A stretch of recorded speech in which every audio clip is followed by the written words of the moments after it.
All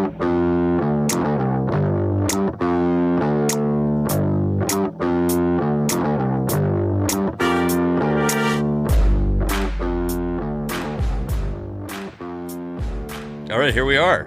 This is not Alex Akita and Casey McLean, by the way. This is my friend Mike Duke, who is... Hello, everybody.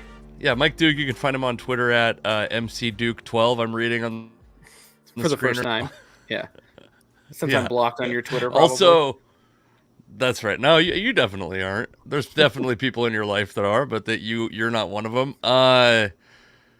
So you are also, by the way, the proprietor. Let's get this out of the way quickly. You're the proprietor of Bearded Trivia, which is, if you live in the Spokane area, Mike does trivia at like a bunch of different breweries. If you want to list off those breweries and beer halls and whatever. Yeah, absolutely. So it's bearded_trivia on Instagram. I personally host at Lumberbeard, which is downtown Spokane, 7:30 to 9 on Tuesday nights. Wednesday nights, Garland Brewworks, which is a little beer house out north, 6:30 to 8. And then Thursdays at 7:30 downtown Spokane at Flat Stick Pub. And then I have a couple other spots that I have a buddy that hosts, but you can find Bearded Trivia all over Spokane. Yeah, and if you're a beer fan, I will say I went to Garland Beer Works last. Also, Lumberbeard's like one of my favorite breweries in the country, probably. So yeah, they do real good stuff. So Mike and I have known each other for a long time. You were part of a podcast called Fun Brothers a long time ago, and you and your buddy Will were on an Esurance commercial. You're like big Mariners fans, big baseball fans, and now you and I are the two remaining. Well, you're still friends with Will, but like I don't really talk to Will. And then the other mutual friend we had is dead to me and dead to you when you're around me. So dark. Now I'm not like we are not cool. I'm not going to pretend like he and I are cool, but we are certainly not. Like I don't have any animosity towards him, and I have a lot of appreciation for the impact he had on my life, but yeah, we're not friends anymore. If that's like such the most vague, such a nice way to say it, and then just to be like, nah, but fuck that guy. Yeah, no, for real though. Anyways, so we're gonna talk some Mariners today. Alex is out. Alex is out sick. I will say this: if you're watching the podcast live, or if you're watching it on repeat, last weekend, so I was at the Great Outdoors Comedy Festival in Spokane. Mike lives in Spokane. You already had tickets to go see Tom Segura and Shane Gillis. I was at both those shows in some capacity. I got to watch the last 40 minutes of Shane Gillis, which, by the way, and I'll probably talk about this at more length on a comedy related podcast at some point, but it was pretty goddamn cool. I felt like the mayor of Spokane comedy for a weekend. Like I hosted this show for Tom Segura on Friday. Tom Segura is one of the great comedians, performed in front of 5,000 people, easily the largest crowd I've ever performed for.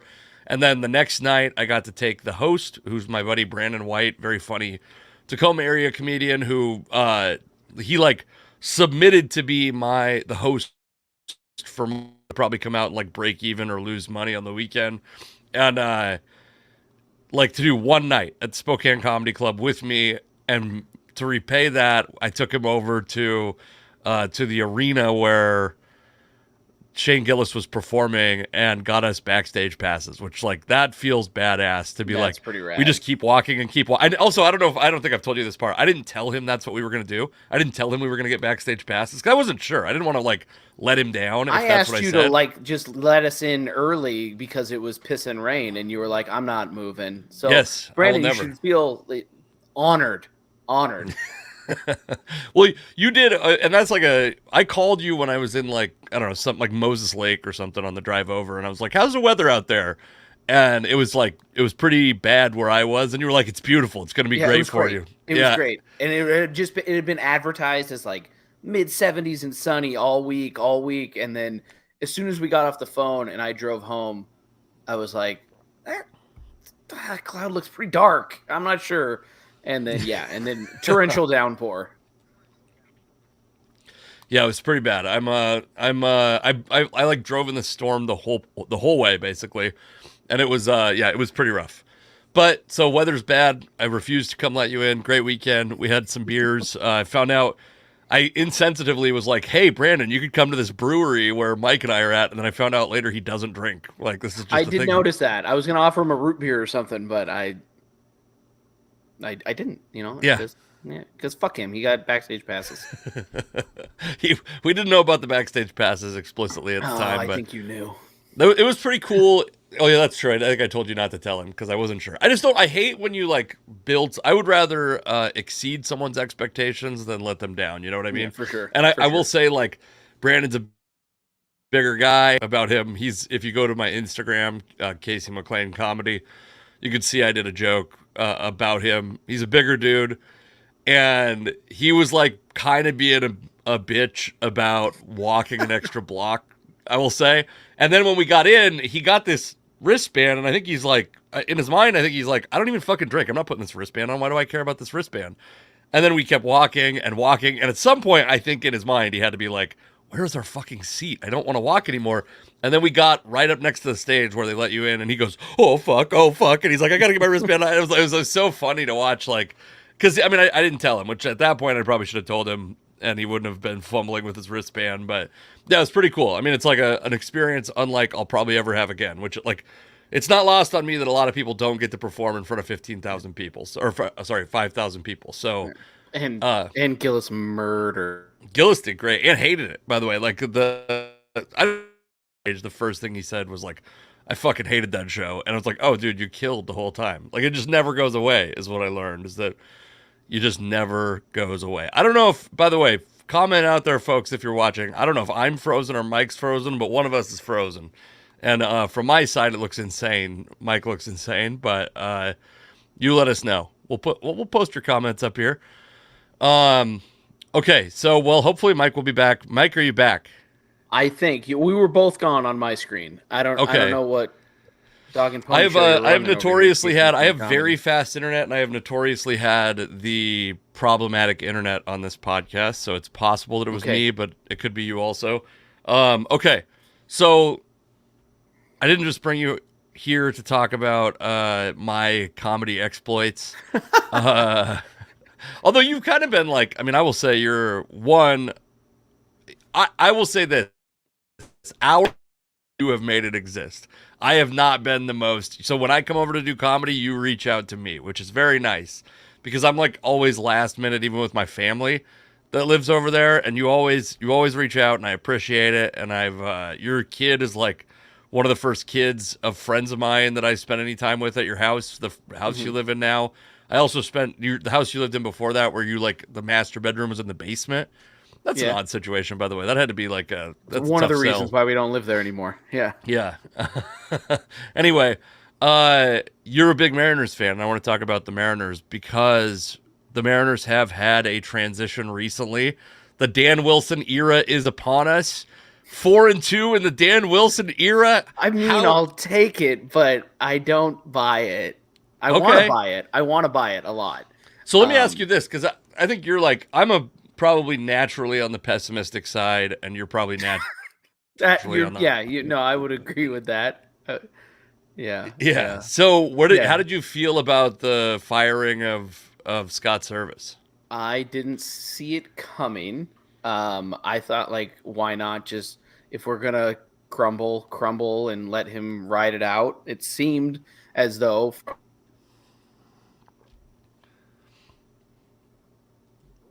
It is very funny if this is not me, that like Mike's completely frozen on my side, which is hilarious. If he's not frozen on everyone else's side, and I'm just a cocky asshole that thinks that my internet's working great. I'm actually gonna pull up Poor Sports right now and see what it looks like live, because good, okay, it is. It's still, man. Who knows? You're good now. I can see you now. You were so. But could you hear me, or you couldn't? Hear no, anything? Not even a little bit. Not even a little bit. I can hear you, but I can't. I couldn't see anything.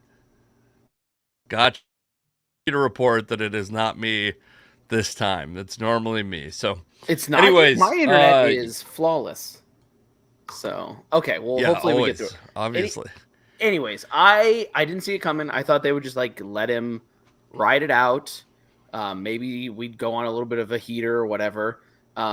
It shocked me more that I guess I just kind of assumed that we had already fired our hitting coach, but that they just went out as a pair was like, why was that not the first move? Well, they did fire earlier in the year. They fired the offensive coordinator. Yeah, whatever. The strategery guy that we hired for whatever reason. And like, so like, get rid of the hitting coach because it seemed as though Service had built some sort of family cohesion vibe, whatever you want to call it, amongst the clubhouse.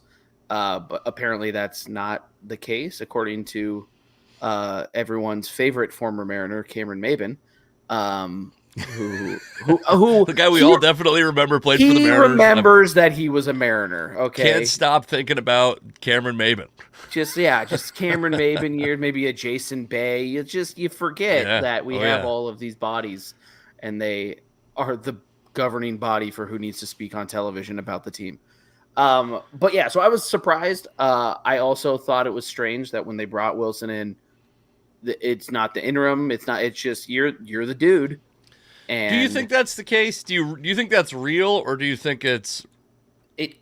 I mean, I think that Jerry is pretty smart when it comes to this kind of stuff, and if he puts the label of interim and he's terrible, there's no harm. But if he doesn't put a label on him and he's 4-2 good for the rest of the year, he looks like a genius to bring him back as the actual manager. So there's no real harm in not putting it, but I don't think that that's the plan moving forward.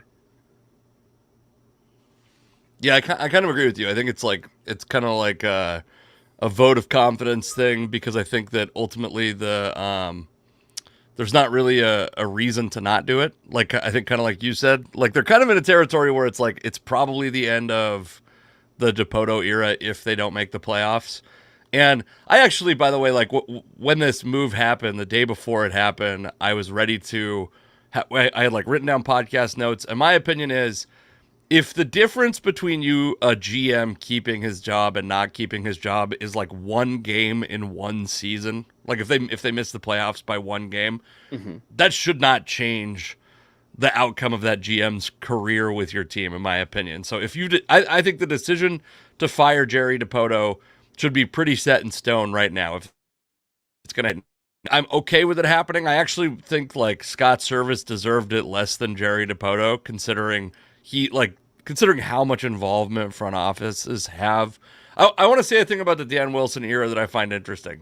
So hold on a second. I gotta mute this thing on my other screen real quick. I gotta step away from the computer. Many episodes this has happened. It's happening again, folks. Hold on. Another Mike's screen internet will going. just freeze. Maybe it's because you have too much going on. It's slowing down your internet. Oh, he's just gone now. That's what you think. That's not so yeah, sorry. Oh my god, it's still going. How is this thing still fucking making noise? Hold on. Jesus. Haven't you been making podcasts for I know, but longer than okay, I'll hold on. I started the first podcast. I created the first ever podcast. You're the very first podcast. Yeah. Followed by the Fun Brothers. Yeah, it's followed by the Fun Brothers. Which a dead podcast, is that right? Or are you still planning on reviving it at some point?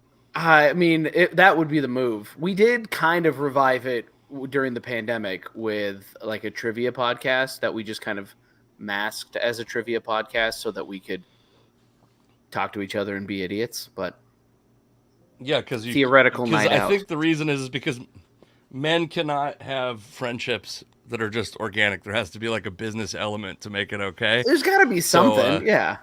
We got to at least have the prospect of making money on this. Otherwise, it's what the hell are we doing here?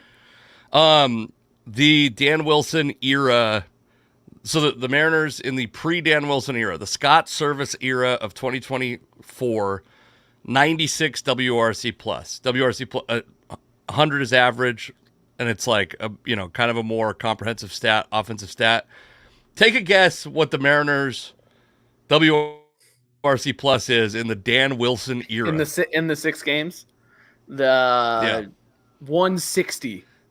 98. It's basically offensively they are almost exactly the same. People, I mean, I think people are like very. I actually think the fan base has been more reactive this season than I've ever seen the fan base, especially in a season that's like full of so much frustration. 95, we were like living and dying. I remember being on my school bus and like I was like, I think the school bus might tip over. We were like like they're playing it on the radio because they were a phenomenon.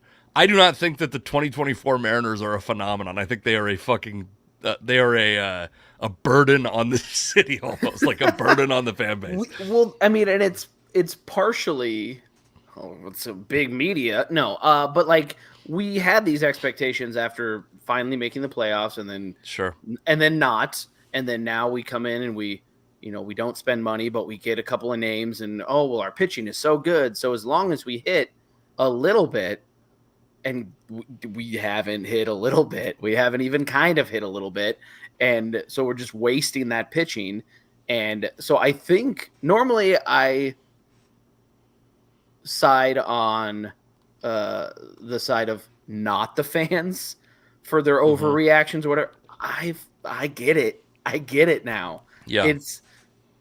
We're literally wasting the best pitching staff maybe of all time to like. Oh, you're so wrong. What? It's so not the best. I'm so fucking annoyed with this narrative that Why? it's the best pitching staff of all time. Because they're like, don't you love all the dorky numbers? Like, aren't they amazing in all of the dorky that's the problem stats? is if you look at the dorky stats, they're like the fourth best of this season. They're like not even the best pitching staff of this year. Like there's like 3 or 4 teams that probably have better starting staffs this year. They are, I do think they're a top 5 staff, and that's very good. And that's something, if you have a top 5 staff, you should make the playoffs. You should make the playoffs again, with the top 5 staff. Yeah, so like, I think that people severely underestimate how much the ballpark is affecting both the offense. Because you're like, the offenses can't score runs. Opposing offenses can't score runs. That can't possibly have the same cause. No, it's because the ballpark is crushing offense. And it's like, I've had it up on a past podcast. Nobody likes to look at graphs on a podcast, but like the StatCast park factors, I want to say the Mariners are at a 91, which means that the park is suppressing 91%, or sorry, it's suppressing 9%. Like the average offense would play 9% worse in Safeco Field than the average stadium. So and like 5 years ago at Safeco Field? Oh yeah, fucking T-Mobile, whatever. I did this last week too. I'm almost gonna start calling now Lumen Field. I'm still on fucking Quest. So that stadium has been just historically suppressant of offense, and this season is no different. And I think, like, if you look at the Mariners pitching staff numbers on the road, they're like a 4+ ERA. The starters are like a 4+ ERA on the road. They are a good staff, but they are not a historically great staff. And ERA at home looks great. There's also, I will say, like, at home you have the home scorekeepers, and at home they've had actually a fair amount of unearned runs, which is kind of interesting. But they also are not giving up a lot of runs, in large part because the stadium, that like these two things have similar causes. The offense is bad. It's not historically bad if you look at those statistics. The strikeout numbers are bad. Those are historically bad. Yeah. But 4% below average. Well, and I think, most people look at like the numbers of batting average, which we're really low on. We're almost worse, or we are. Sure. We're like teetering with the White Sox, who are the worst team. Again, maybe it's one bad. of the worst teams ever. And the strikeouts, I think, if we're looking through the eyes of a dumb fan watching the game, trying to get into watching the Mariners because we were good and we were supposed to be good, and then, I don't know the percentage, but we'll say half of the time we're striking out, not just putting the ball in play and getting out. We're striking out. It's not half. It's like 28%. I know. Well, I'm using dumb numbers. I don't have anything. You got notes and shit. You were like, I got nothing. I'm fucking off the top, dude. Oh, well, look at you. Yeah. But like, regardless, 28% of the time, so a Hall of Fame batter's average is a lot to watch someone strike out, and just like, when the product is fly out, strike out, and not scoring runs because you're not even hitting home runs, like it's just a tough sell. And if it goes back to firing Service. Like, is that the easy way out? Just like, hey, this is why we're bad this time. When in 9 years we've been pretty solid. We also play in a really tough division with the Astros just railing us every year. So I don't know. I think if you go by the non-park adjusted numbers, the Mariners have had a pretty bad offense for those 9 years, and the team has been pretty good. And like by most of the metrics, by winning, like Scott Service has a winning record by like a decent margin. Jerry Dipoto as a GM in Seattle has a winning. I mean, I know they're like intertwined, but like they have a winning record. It's just interesting to me. Psychology of being a fan is you go, they're bad. I can tell because in this stadium they do bad. Even the strikeouts, by the way, like we heard Teoscar Hernandez at the All-Star or like before the All-Star game talking about how hard it is to hit.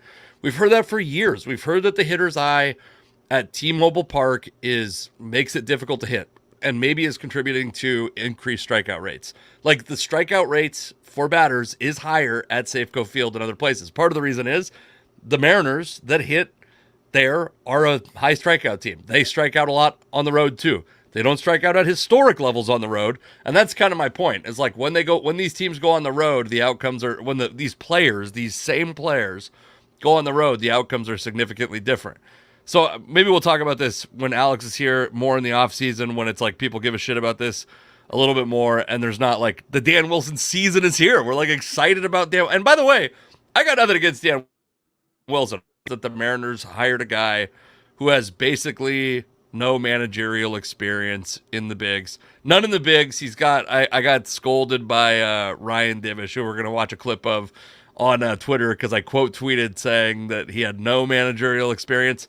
He's got some undocumented, I can't find a record of it, but he's got some what does that mean? Like down in the minors. Downer, yeah, right. That's what I'm saying. But it's like it's not really relevant to what's happening. But it's so funny that, and nobody understood my point because nobody actually cares or knows about the Mariners that much, I guess.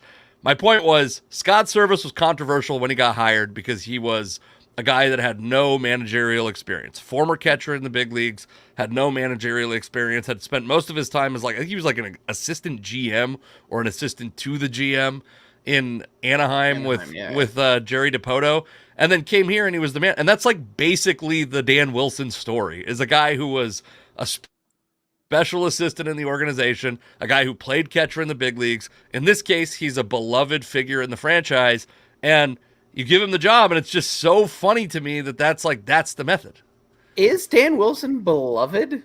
Oh, yeah. Okay. Just because if people and everything among you guys, among people our age, I think yes. Yeah. Okay. I agree. I love chime Dan in, Wilson. folks. But are we? So clearly, Jerry isn't trying to reinvent the wheel. Or we're just doing the same thing over and over and hoping for different results. You get a catcher that doesn't have experience. Did you just your internet cut out right while I think you were misquoting the definition of insanity? Is that what you were doing? Oh, now you're frozen again. This actually might be while Mike's gone, I'm going to be the absolute most pedantic asshole and point out that is not the definition of insanity. That's insanity. And I think part of that is me expecting Mike's internet to start working at some point. Did you catch? I was being an asshole and pointed out that did you say? Were you talking about did you say the definition of insanity is doing the same thing? That's like a very common thing that people say. Yeah, that's not like a real That's not the definition of insanity. Okay. So you want to play reading? Is that the new segment where the state? No, I know it's Einstein said it. Okay, so Einstein's definition. He's a scholar, right? He is. So let's get him on the podcast. Come on, dig him up. But no, so okay, so it cuts out immediately again. It's so fun. Maybe Mike, it might be better to just go audio only. That might work. I don't know. If you can hear me, Mike, because we're fighting it here. I guess with a guest, Alex and I both have good internet. With a guest, we might have to just get them off their fuck. Or my internet sucks and nobody's pointing it out in the comments. All right. Well, we're gonna wait for Mike to get back. This is exciting podcasting. If you tune into a podcast for Einstein's definition of insanity, this was your opus today. I will say I have some shows coming up. Hopefully I stop plugging them by the time Mike gets back. I will be hosting the comedy voice competition at Tacoma Comedy Club for the next, like almost 2.5 months. Almost every Tuesday at Tacoma Comedy Club. Go to tacomacomedyclub.com for that. I'm hosting the Make Me Famous showcase at Tacoma Comedy Club next Sunday. I think that's September 8th. And then I think Mike will probably pop back on here in a moment, so I'm going to get this plug out of the way while I can. I will be hosting for Giannis Pappas at Tacoma Comedy Club September 19th through 21st, building a new act. Also on the 21st, Bickerson's Brewhouse has my pal Todd Royce on, and hold on, we got MC Duke is back. My internet is fine. Yeah, it says it's doing real good. So that's hilarious. So I quoted Albert Einstein incorrectly. Yeah. Hold on, I gotta get my last plug in. I was supposed to be opening for Harlan Williams at Skyline Comedy Club September 26th through 28th. Now I am headlining the 26th, and Chris Frangiola has stepped in for Harlan's, which is happy and sad because I've worked with both those guys before. They're both very funny, and Harlan Williams is having like a career renaissance. He's a guy you should go check out. But Chris Frangiola is also great, and I'm excited to work with him again. Okay, and by the way, Mike, you may not know this. I've been booked to work that Skyline Comedy, and every time some mishap happens, my flight gets canceled, the headliner drops out, and so this was like I thought it was happening again, and it did not happen again. So you get to go to, it's not in Appleton, Wisconsin, the heart of comedy. Right. Yeah, baby. Okay, so I'm going to do, this might be like the worst idea we've ever had, but this is what we had planned before. The off season it's going to be like a pivotal off season. I mean, folks, weigh in. Mike is just like frozen. Maybe, I think go audio only, Mike. We got to just go audio only for you. Your internet stinks. Spokane, Washington has no fast internet. They got entire buildings named after the internet service providers. Let's see. I mean, okay, it says that my internet is fine, so I don't know what to believe anymore. It's a new computer, everything is fine. You know what it is? I'm going to throw her under the bus. I'm at my mom's house right now, okay, in Spokane, Washington, and she just got faster internet according to Xfinity, and this is not faster, apparently. But okay, we'll just not look at my face. This is fine. That's by the way, your face, which actually show your face for one moment because I got to tell you a story. Oh man, you're gonna make fun of my nose ring, aren't you? Oh no, I forgot to make fun of your nose ring. I don't think your resolution on your camera is high enough that anyone could tell you had a nose ring. So last weekend, my wife FaceTimed my wife FaceTimed while we were at the brewery, and I showed her. And you've been to my home before. You've met my wife in the past, but it's been many years. And she thought legitimately that I had run into an old, like a 40-year-old Haley Joel Osment at this brewery. Again, that's new shit, different day. No, it's not. I'm not saying that this is not a joke I've made before. What I'm saying is my wife had a genuine starstruck moment thinking, well, run into Haley Joel Osment, and he had not. So now I just want to do it on screen for when I make that clip. I get that. I would say weekly of that, and then now I'm at a point where I can pretend to be offended because he is now a fat person, and he's fatter than I am. It's funny It's very funny. Did you look like him when you and he were both younger? Yes, yeah, very easily could be brothers. Okay. Yeah. Okay, because I've only thought you looked like him when he was a fat person. To be clear. Oh, perfect. Yeah. Awesome. All right. Really nice. You can't see, but I'm walking to the edge right now because my camera's on. All right, so I'm gonna play this this podcast. There's going to be a lot of consternation. By the way, can I tell you this? I tell my wife doing a podcast at this time, which means please don't bother me during this time.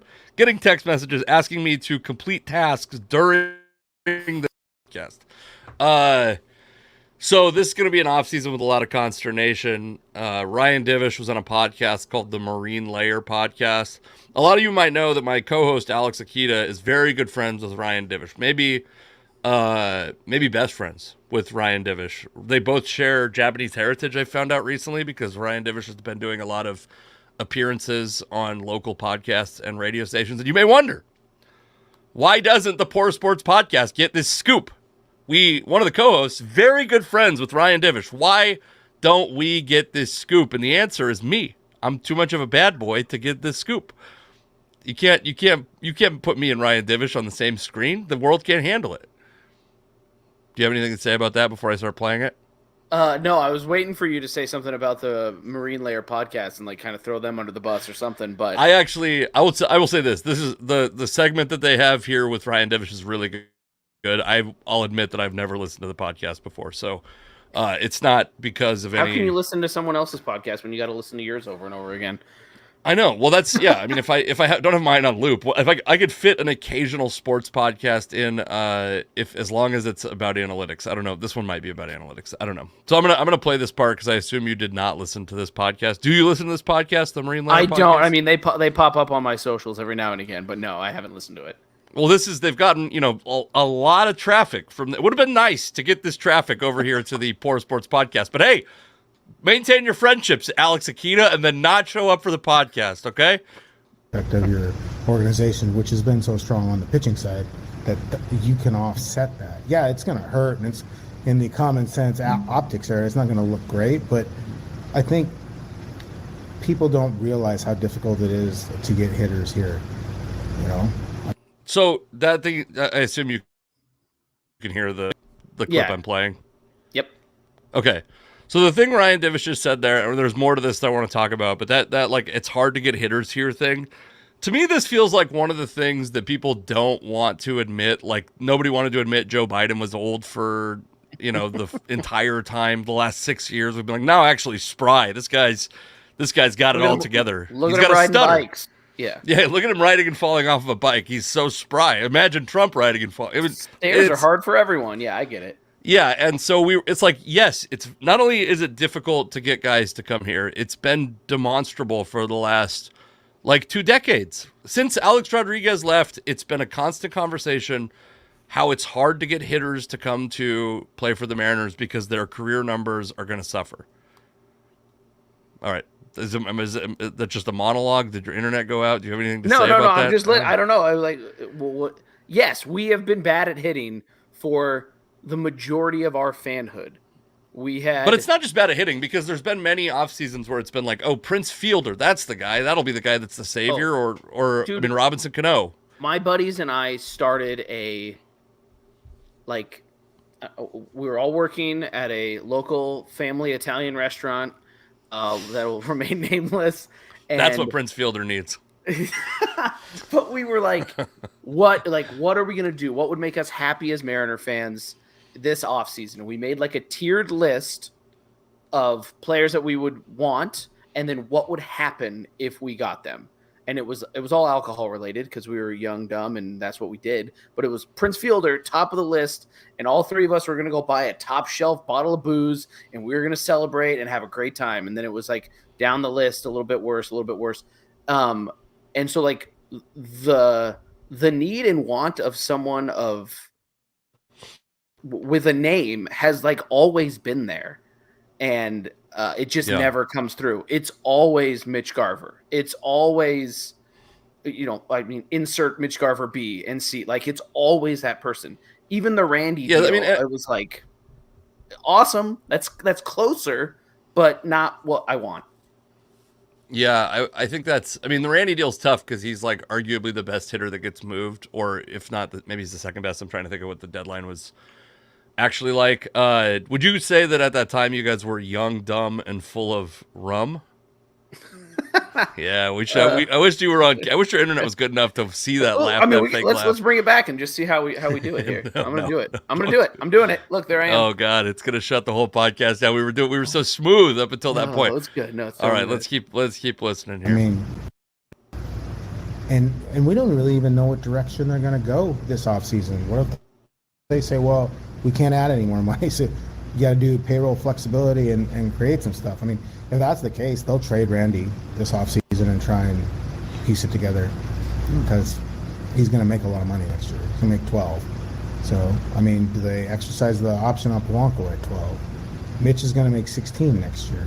So it's like, if they don't add more money, if they say to Jerry, look, we're not adding any money, where are you going to get a hitter at then if you can't add money? He's able to take out a contract.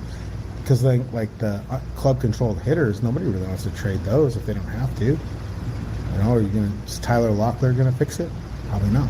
So they're in a weird spot because like their position player prospects, even as good as they are, they're still a couple of years away. Especially the ones with the sort of offensive impact. I think we all like Cole Young and what he can be, but even then, like, do you view him as an impact? 20 homer. So I assume, I'm going to make an assumption about you that might be rude. I'm going to assume that at the deadline you wanted them to go all out, trade for, like, I don't know who the person would be.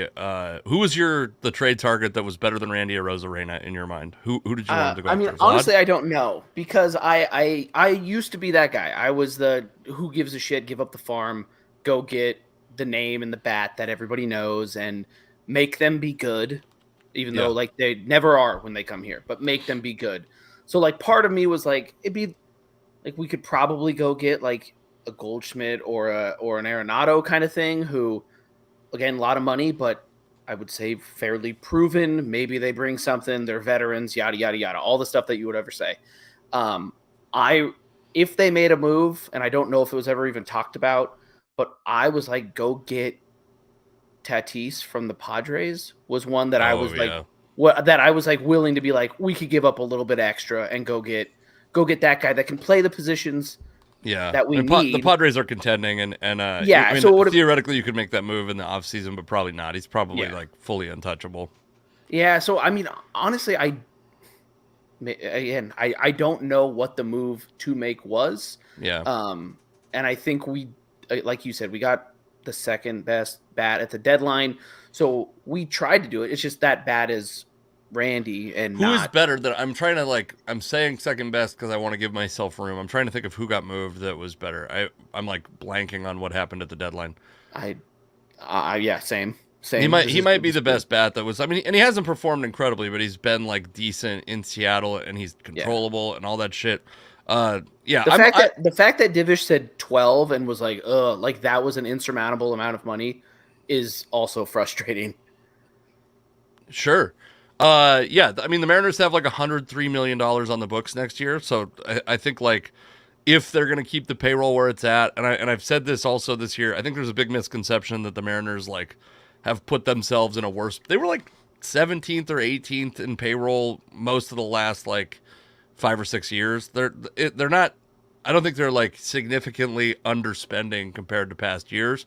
I understand how it's frustrating. I also understand in baseball where there's no salary cap and there's just a luxury tax to worry about, and the Mariners have never approached the luxury tax to see the like compounding penalties.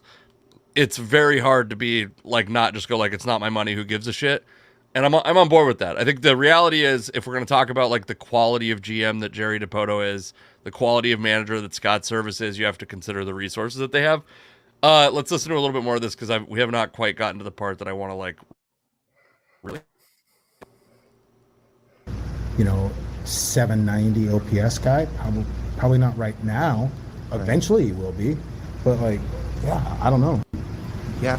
The three we always talk about before I let TJ go in terms of like the real offense, they're a ways away. Right. Everett for a bit harder, and everything else. But they don't have the best track record of developing hitters anyways. But, it took Cal a while to know where they get offense from. Because, like, if you just run it back well, I guess offensively? This might be the worst podcast production I've ever done. Because I'm trying to get to the point where he says, he talks about... Huh? I said, I'm glad you saved it for me. Ryan Divish talks about how the Mariners may, in the offseason, attempt to trade a starter. That's like a likelihood that they will attempt to trade a starter for a bat. Obviously, in your mind, they have the 4 of the greatest starters in the history of... Oh, fuck you. I mean, the league is going to also view it that way because it's objectively true. There's absolutely no impact from the ballpark. Luis Castillo has a no-trade clause. That doesn't mean that he won't waive it. He may want to go win somewhere. He may want to play somewhere closer to home. The Mariners traded for him and then signed him before he was eligible for free agency. So it's possible that the Mariners were not ever his first choice. A lot of times I'm like a little skeptical of the Mariners being able to convince a guy when it's like the problem is you think of like the Latin American guys, the closest teams to where they live often are like Florida, and there's no Florida team that's spending any money. So I don't know where he's going to go. Like yeah, thank you for taking your face off the screen. My God. Yeah, that's just doing us all a favor here. But yeah, I mean, I don't know. What can you give me your feelings on trading Logan Gilbert, George Kirby? I suspect Brian Wu is probably in a precarious spot from a trade value perspective because of his lack of availability, his inability to go deeper in games, etc. What does that make your soul hurt to hear about trading Logan Gilbert or George Kirby? No and yes. Again, it would be one of those things where I would really, really hope that if we're getting rid of one of these guys that's been through it, that we've built this connection with in terms of fanhood, and they got us to the playoffs. And I was at the playoff game where Kirby just was lights out, and it's like you feel that, and to see him go, and then like we get essentially another Randy or something would be very disheartening. I was big at the deadline of whatever you could get for Harry Ford, and because he's very highly touted. Like, go pair him with another decent prospect that we have. What? It says I'm working. I don't know what you're The audio seeing, only fucked up again. but my little glowing circle is reverberating. So, okay, all right. But no, I just like, what are you gonna do with Harry Ford? Why not cash in on him? I know he's super athletic and he can play all over the diamond, but like, you have Cal. You're not gonna, unless you're gonna trade Cal, get rid of Ford and go get a bat. And also, or just sign someone. Give Juan Soto $1 billion and make him come to the Seattle Supermariners. Like, whatever. Soto's not a free agent in the offseason, right? I think, yeah, he is. Is he? Is Juan Yeah. Soto? Okay. I guess, like, first off, I'm with you. I'm like on this side of, I think that kind of stuff is invigorating. The like shaking up the roster, especially when they haven't been. It's the Mariners team, and as like it's like, I'm going to say something that I don't even know if I believe, but it feels sometimes like the Mariners have so much marketing locked up into a guy that they're like, well, you can't trade that guy, but you could trade. It's like the like, and I'm not saying the marketing team actually has this power, especially like I'm friendly with Kevin Martinez, so I don't want to disparage. They do incredible work, the Mariners marketing team. I fucking hate you, Kevin.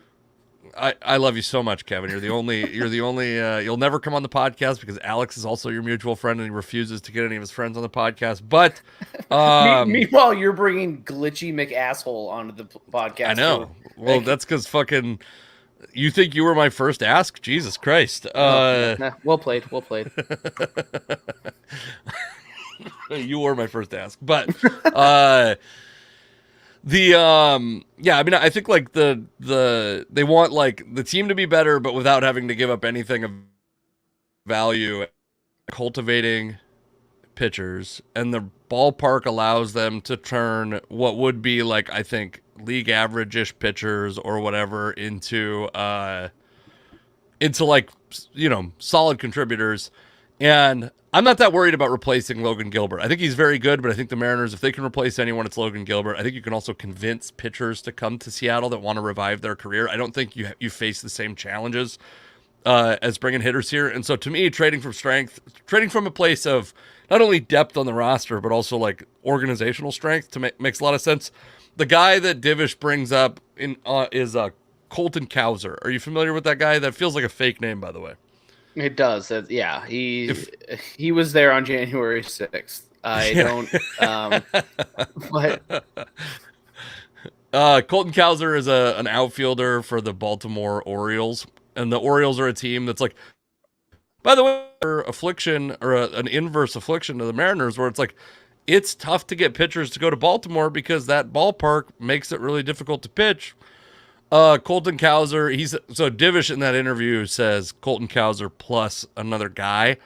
And so one, you don't know what the Orioles' thoughts are on Cowser. He's 24 years old, team control until 2030, presuming things go well and he doesn't end up back in the minors.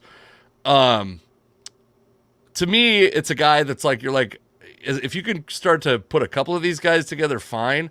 So almost 30% walk rate at 24 years old, 29.7% walk rate. He's in his first full season, so that might get better, but he's like a 3.5 win outfielder. I don't know that you're getting a lot better than that for a pitcher that the Mariners have. And I'm not saying you like that plus a guy, plus another guy that's like a lottery ticket. Colton Cowser is our ceiling for trading Logan Gilbert? 24, he's a 3.5 win player so far this season. So let's say he ends up at 4.5 wins. That's a very good player. And yeah, I think like this is another thing where I think that the home ballparks tend to inflate Mariners fans' value of how they value players. Logan Gilbert, free agent in 2028, been worth 3.8 wins above replacement this year as a pitcher. So essentially the same value this season as Colton Cowser with 2 less years of team control. I understand why that feels like the ceiling for some people. Absolutely. Just because you never heard of Colton Cowser because you think he sounds like a Mario Brothers character, I think that's why you scoff at it. But I think that if you don't think other teams in the league are using analytics and using them more effectively than the Mariners, you're wrong. Like they're like, so I don't think teams are using WAR. I think that's like a shorthand for writers, frankly, but I do think they're using the same type of metrics that you see on Fangraphs and websites like Baseball Savant. And yeah, these guys are like essentially equals. I think maybe because of Gilbert's like extended success, he's probably worth a little bit more in trade. And also we saw like Yusei Kikuchi. That's another thing, by the way. Yusei Kikuchi got a huge haul from Houston to Toronto. And I think if you're the Mariners and you see that other teams are having a hard time acquiring pitching and you're struggling to acquire offense, you go make that like a priority in the offseason because you can probably get, $1.25 on the dollar or something like that for good pitching. Sorry, I was listening and trying to think of who the big trade deadline deals were, and I was looking at Colton Cowser so I could familiarize myself with him.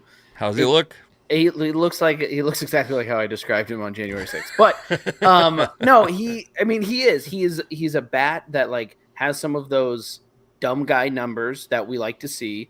Sure. And and again, this is where like the homer in you goes, well, Logan Gilbert's better than that guy because I know who Logan Gilbert is. Yep.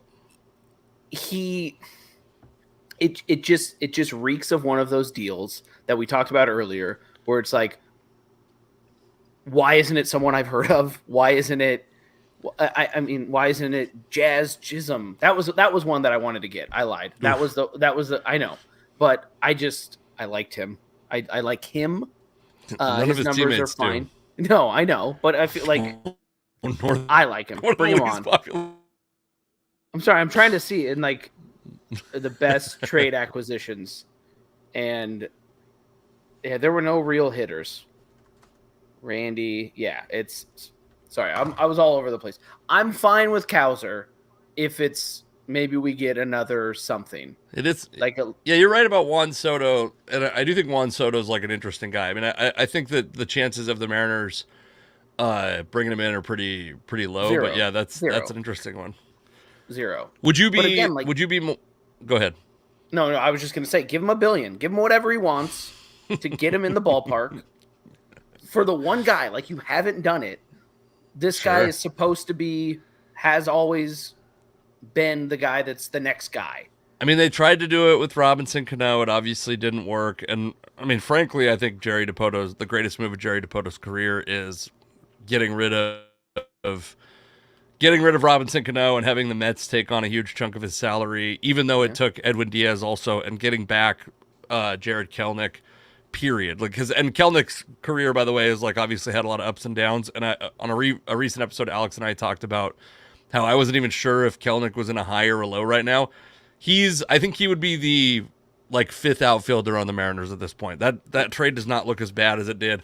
Jared Kelnick has been the subject of several in his career early calls on who won a trade, all because he's been high and low at different points because he goes through these massive peaks and valleys in his career. I don't even remember who we traded or who we got for him.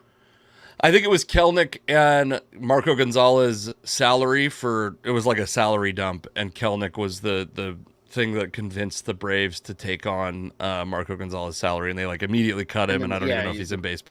He's a Pirate right now. I think. So another guy in the offseason, Alex Bregman. Do you feel considering what, let's say their prices are commensurate with their ability, what do you feel about Bregman versus Soto? Versus Soto. I think if our outfield is what it's going to be like now with Robles, Julio, and Randy, like that outfield's pretty goddamn solid. Have you allowed yourself to go fully, because you're, again, optimism versus pragmatism, I think. I was going to call it pessimism, but I think in this case it's pragmatism. Are you fully on board the Victor Robles is a long-term starter on this team train? Because I think I would like a third baseman, I think, and I think Victor. All baseball players do wait. So your reasoning, no, shut up! You put me on the spot. I'm trying to think. I don't want your reasoning for how. Okay, go. He's probably not. By the way, you probably got to hold on to him. But your reasoning for Victor Robles being a starter is because you want the Mariners to sign a third baseman. That's amazing. Not necessarily. I'm trying to think of like how how obviously can I reach the conclusion I want? I want Soto. Soto would be the biggest get. Like that's sure. I don't think it's unreasonable for me to say that Juan Soto would be the biggest signing we've had in the last X amount of years. Like it's not like even close. I mean, it would be bigger than Robinson Cano. So yes, and that is like that's the holy grail. That's what we want. But we're not going to do that. So do we make it work with Robles and Randy and Julio, and then like Bregman, as much as I don't like his existence because he's an Astro, does he make us better having that quality of a player at third base opposed to Soto? I don't know. I genuinely don't know, but I think I would rather. I mean, fuck me. Yeah, I want Soto. Give me Soto. I don't care if Bregman is an option. Trade Gilbert and get Bregman. Is that what you were referring? Is that what you're saying? I don't know. I mean, we're talking about a team spending money that's almost certainly not going to spend money. No, and that's the thing. That's why I'm like, I've taken on the lizard brain of, well, we can get budget out of left field if we. It's like, no, sign both of them. Who fucking cares? Yeah, I'm having a hard time pulling up Alex Bregman's T-Mobile numbers, but because he's got a lot of plate appearances. He's got like over 200 plate appearances in T-Mobile Park. I'm having a hard time getting like a career sum, but I bet he's like not. I think based on what I see here, he's not great at T-Mobile Park overall. I could probably get there eventually. Hold on. Is this exciting for everybody? I mean, obviously, I think that Juan Soto's 5 years younger. He's a better player. Both these guys are probably completely out of reach if the Mariners aren't going to spend money, and it doesn't seem like they're going to spend money. So I don't know. I mean, I think that the financial state of the team is bad. Like it doesn't seem like seems like this is a problem, and it's not. These guys aren't going to be poor. The guys that own it aren't going to be poor, but I don't think there's going to be big increases in payroll anytime soon. And yeah, I mean, you hope I think at a time it felt like the Mariners were kind of inching towards being a mid or big market team, and it doesn't. I mean, I think that time feels like it's over, and there's like no real light at the end of the tunnel. It feels like that happened overnight. It really they made a strategic risk to buy their own RSN. And then a couple things have happened. They've made it impossible for a lot of fans to watch the product because they have this contract with Comcast, is my understanding. I could be slightly wrong on that. And then, yeah, I mean, it's the entire landscape of baseball, these like billions of dollars in broadcast revenue that they expected. The landscape's going to change. And there's a lot of these teams who are defaulting with their RSNs. And the Mariners own their own. They can't just not get their bills paid and get taken over by Major League Baseball. It's more complicated than that. Can we talk? Have you watched the podcast before? Listened to the podcast before? I've heard a handful. Yeah. Are you aware of our home run game? I'm not, but I'm excited. Okay. So we're going to do two things. I want to talk about one more topic, and then we'll play the home run game. How much more time do you legitimately have? I'm good. Okay. Yeah. So Ryan Leaf has criticized Pat McAfee recently. Are you aware of this? I am not. Oh, okay. What can I just get? I just want to hear your Pat McAfee opinion, because I feel like there's just like nobody that doesn't have an opinion. Nobody that likes sports doesn't have an opinion on Pat McAfee. Did I lose you? Is it, I don't know. I see you. I can see you. Did you hear me? You. Yeah, I heard you. I asked for your opinion on Pat McAfee, and you just sat there and held your cock. Well, my camera's off. No, so I don't know. I'm indifferent. I like some of the things he does. I think he's entertaining. I was always, when it comes to like ESPN stuff, I was always a big Le Batard guy. And so like part of me doesn't like him because he's getting to do what the show that I liked didn't get to do and got in trouble for, yada, yada, yada, yada, yada. Sure. But I think, I don't know. He's not the worst. He brings a lot of entertainment to everything, but he doesn't know a lot of things. And it's just, it's a glorified, like what we're doing, but he happens to be good at kicking a football and has some connections. And again, entertaining and fun. And he's got all his boys and they do all this stuff, but I'm not going to him for important information. Nor am I going to Ryan Leaf, and I don't know this is going. So Ryan Leaf has claimed in a way that is supposed to discredit Pat McAfee that McAfee is high 80% of the time.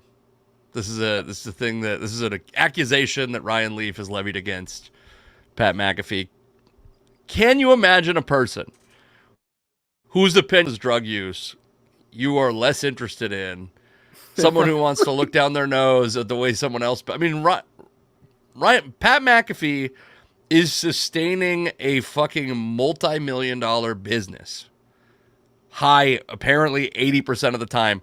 Ryan Leaf was like he's like a burglar in people's homes.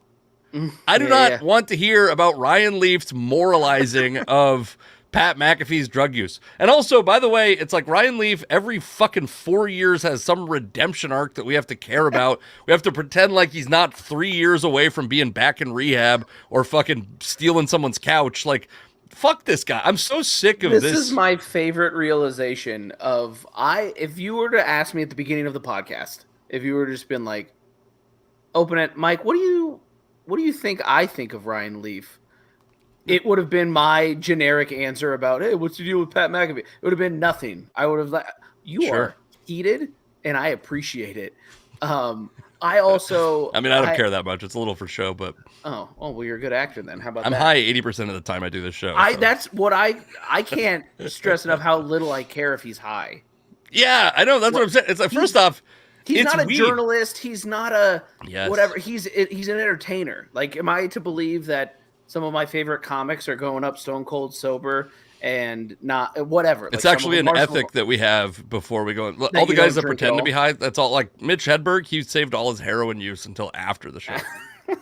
he didn't even dabble. It's all for show. Yeah. But so like I don't give two shits that he's ripped when he's when he's doing his show. Of course. Also, if the show performed badly, this is the thing. This is what bugs me about when people get sober, and I think people who need to get sober, good. I think they should, and I'm happy that they do. And I'm not like telling people to not get sober, but when I try to apply what they've learned about their own addiction to other people, by the way, like I'm like facing this in my life and I'm defending my own substance behavior. I drink alcohol at a rate that like some people might call unhealthy.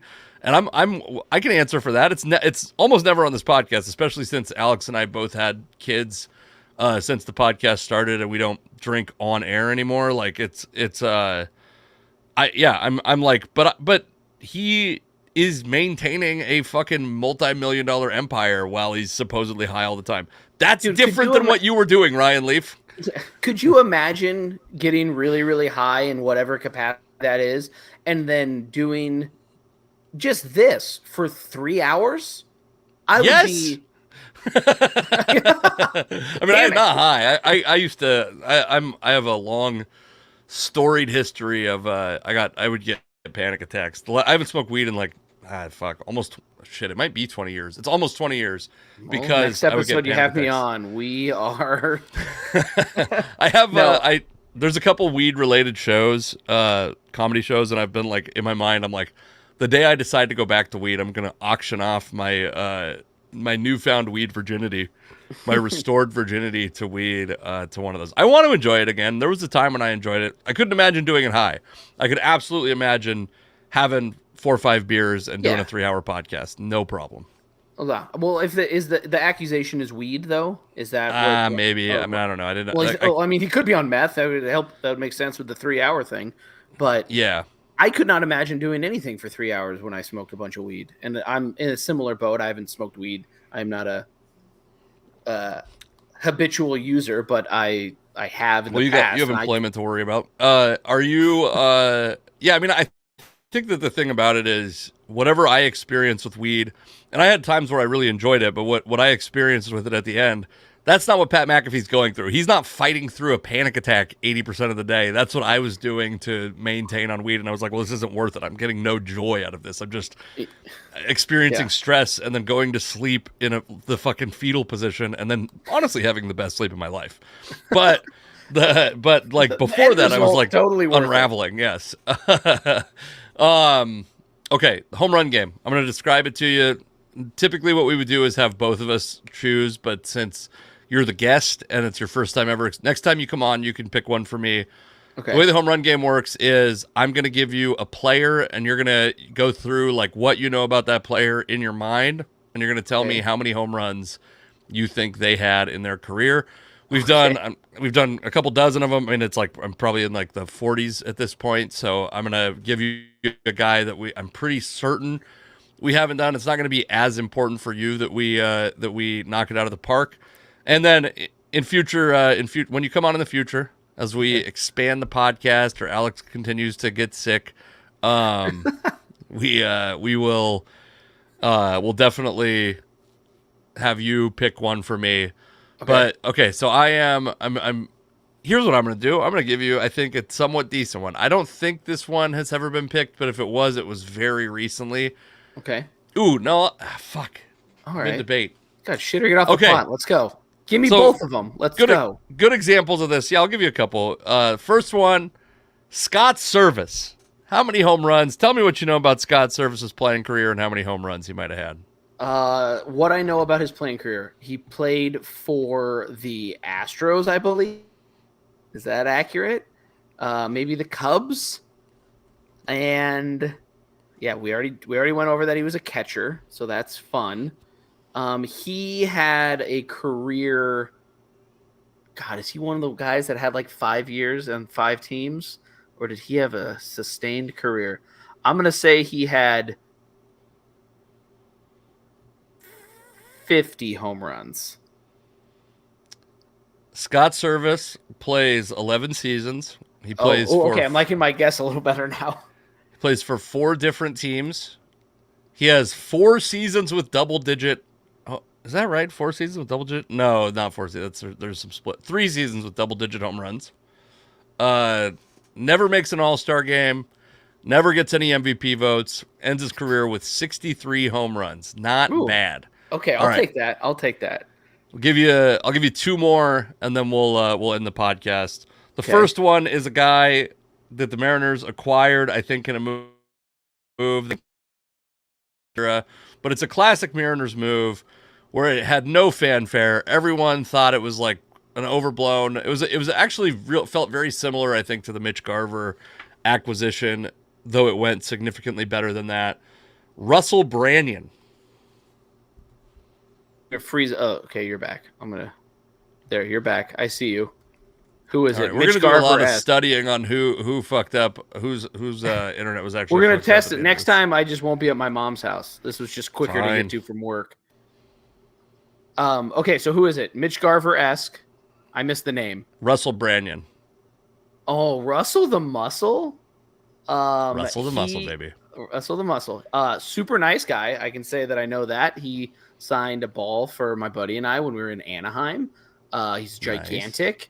He played for the Indians and maybe the Brewers or something like that. Oh man, he hit fucking nukes. Russell the Muscle. He hit the ball far. Elizabeth Branyan had 250 home runs. All right, we'll go down the list. Russell Branyan, also no All-Star games. Your recall is pretty good. Travesty. He did play. He played for Cleveland. He played for Seattle. Played for Milwaukee. And then let's listen to the rest of this list. Played for San Diego. Played for Cincinnati. Played for Arizona. Played for Tampa Bay. Played for Philadelphia. Played for St. Louis. And played for the Los Angeles Animals of Anaheim. Los Angeles Angels of Anaheim. Plays 14 total seasons, but I mean, what is that? Was that 9 teams in 14 seasons? Like that is quite a journey. I think Cleveland twice, and where he doubled up. I don't think there was at least 2 seasons in San Diego, but they could be back to back the way that. Anyways, Russell Branyan, 194. Oh man, I'll give you one more. Too much credit. I gave him too much credit. And then one more that's I think will be a fun one for a guy of your and my age that's a Mariners fan. A guy who I thought it feels like he still has potential to become a very good hitter in Major League Baseball, even though he's probably in real life 51 years old. Russ Davis, another Russ. Russell the less muscle. Did we lose you completely? Is this just dead air? Why does your floating circle not go away? I don't know. Is it my internet? My internet keeps saying it's fine. So, Russ Davis. Are you back? Yeah. Russ Davis. Here we go. Russ Davis. What do I know about him? He played third base for the Seattle Mariners. He was the only Mariner on my birthday when I was 6 years old that signed for me, and I still have it. A lot of autograph-centric stats. And he, after the Mariners, he played, was that the Rich Aurelia? And then we got him from the Giants. He went to the Giants. I know too much about Russ Davis. Russ Davis, however, did not hit the ball very far very often. And he finished his career with 75 home runs. This is pretty good. We've had better. We've had one other guest play the home run game. It was Andrew Rivers, and he lucked into a couple really close guesses. This is the reason he lucked into it, I would say, is because he was just guessing on the 50s, and I happened to pick 2 guys factors of 50. So Russ Davis, you're right. He goes to San Francisco after Seattle. He was a New York Yankees prospect before that, and I'm trying to figure out the trade. So he came to Seattle in it was him and Sterling Hitchcock for Tino Martinez, Jim Messier, and Jeff Nelson. So I have to imagine that Davis was something of a prospect. Though I know Hitchcock had. I said he didn't hit too many home runs. I feel like he maybe had. He had to have had a 20 or something home run. Maybe he was a little bit better than I thought. But I think maybe I thought his career was a little bit longer. So he had 3 straight years of 20-plus home runs with the Mariners. Oh, hell yeah. 1993, he's the 60th best prospect in baseball. 94, he's the 26th. This is before those seasons, according to Baseball America. 94, he's the 20th. the best prospect, and then 78th in 1995. So he was a significant prospect coming back to Seattle in the Tino Martinez, Sterling Hitchcock deal that's headlined by Tino Martinez and Sterling Hitchcock. And 3 straight years of 20 home runs, but then only plays, I want to say it was 2 seasons in San Francisco, and his career ends. Take a guess at how old Russ Davis is right now, today, because he's about to have a birthday. Okay, hold on. We can do this. So he's a top prospect. Sure. In I told you the years. That was a fuck 93. Okay, so that means he's 19, 20 years old. It's been... I'm so glad you can't see me in my dumb math face right now.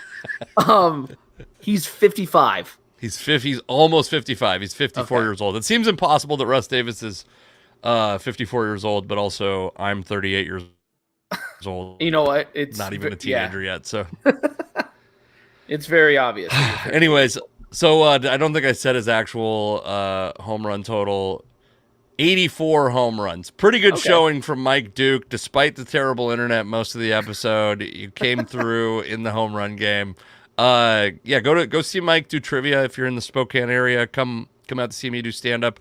Mike, do you have anything you'd like to say before I end the episode? No, I'm going to come back on camera though, so we'll see how that goes. Thanks for having me. Yeah, there it is. Thank you. Next time, better internet, and we'll have him back. Yeah, we will do better internet. But no, thanks for having me. Thanks for letting me be your 5th or 6th choice, whatever you decided on. Yes, and double digits for sure, but yeah, I'll take it. Double digits, like home runs Russ Davis hit. Ooh, no, but this is fun, and I appreciate you very much. And go see Casey. And yeah, if you're in the Spokane area, give me a shout. Until next time.